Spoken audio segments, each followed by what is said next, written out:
Those who are at risk of developing Huntington's disease can do a genetic test to find out beforehand if they will develop the disease or not. The decision to do this test is very complex, and every individual will react differently to this option. Although some may wish to discover this information about their future, others choose not to know. There is no right or wrong choice, but it is important that it should be an informed choice, since the result of this test will have considerable impact on many life decisions. The reasons most often quoted to do the test include to relieve the uncertainty, to inform the children, to facilitate family, financial, and professional planning.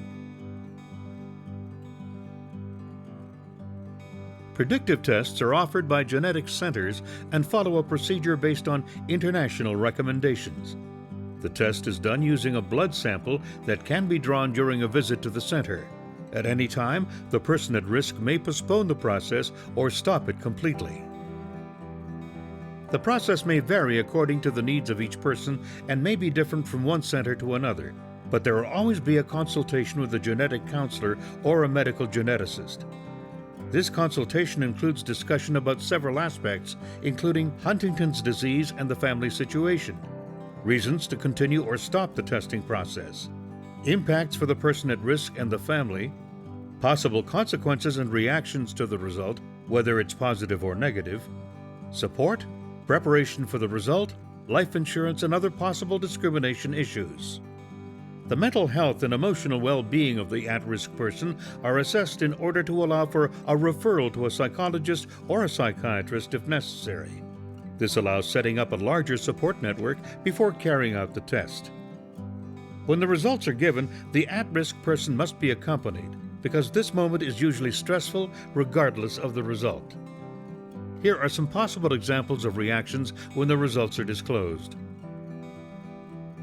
A person without symptoms but whose results indicate a number of repeats that will cause the disease may experience anxiety and stress because they do not know when the symptoms will start. They may be depressed and angry. It is normal to have good and bad days.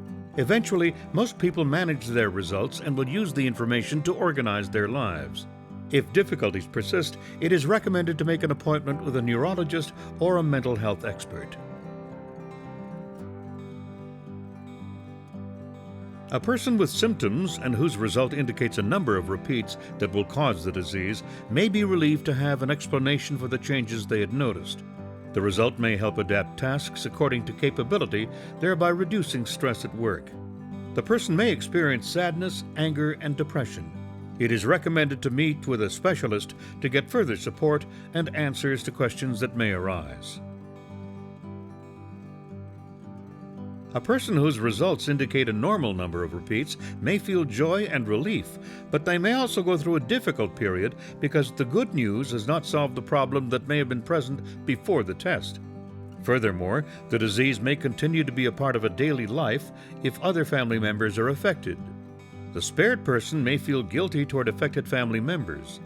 Those who are sure they would be affected with the disease may also experience anxiety from the fact that they have not planned anything for their future.